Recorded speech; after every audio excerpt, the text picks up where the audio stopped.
گرگالی را بشناسه یک همی اکتری تاجیکه یک نوارش میگه که من ده همو کینوهایی که مثلا دعوت به قمار میکنه و به کار حرام میکنه مثلا من در اون کینوها بازی نمیکنم میگه من در تحت همون نوارش نوشتم که همو زنهای به حجابه که قطعشون میبروی کینو سینمات میکنه زنهایی که به حجاب نیم برهنه و لچن همی گناهش قماره که تو میگی گناهش وزنین تره من اگه فکر گفتم با بعضی ها اعتراض کردن که کوی اثبات بکنه که گناهی به حجابی از همین قمار دا بدتره ببین گناهش اثبات میکنم یکم این که اگر یک نفر مثلا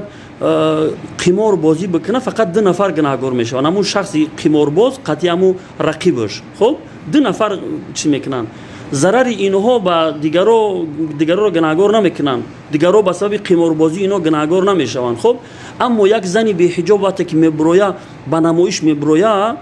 هر بیننده گناهگار میشوه خب و نسل جوان فاسد میکنه علاوه بر این در لفظ حدیث مسلم اومدگی که همه خیلی زنها داخل جنت نمیشوند و حتی بوی جنت در مشامشون نمیرسه ببینید قدر مثلا خطر بسیار بزرگی هسته همین نسل جوان فاسد شد از همین از زنهای اکتیوری که با لباسهای نیم برهنه و یوروپایی میبرویان مثلا خودشون جلوه میتیان با نمایش میبرویان نسل جوان دیدن همینو یاد گرفتن اون کسی دیگه یاد گرفتگی نیستن اینو پس شما چی فکر میکنه ضرری کدامش بیشتر است البته ضرری همین زنهای به حجابی که میبرویان در فیلم ها میبرویان در رولیک ها میبرویان هم خیلی پرانک پریکال ها گفته ضرر اینها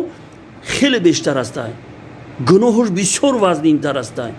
اینها همین زنهای به حجابی که میبرویان سرایندگی میکنن پرانک پریکال ها میکنن اینا خیلی اکتیوری میکنن با لباس های نیم برهنه حاجی دیگه ماده شدگی هم شکمی زن نمودار بدنش حتی این بلوگرها هم با بعضی دخترهایی که میبرویان همین خیلی رولیک ها میکنن همون زنها را میبینی نیم شکماشون هویای این چی بلا و مصیبت های دیگه مگر یگان مردی با غیرت یوف نمیشه که بگه که ای خواهر اخی کم ترک اقران همون لباس ملی تاجیکی خطون اقلان بپوشه بعد همین نمایش بروی به حجاب هم که باشه ای سرتون بمونه پس این چی مصیبت های دیگه یگان مردی با غیرت دیگه یوف نمیشه و بگه حتی همین مردهای دیوسی به غیرت عروسی منای گفته قطعه و یا با نوار میکنن و کینو میکنن مردن همین خیلی مردارم بهتره والله قسم مردن همین خیلی زنارم بهتر است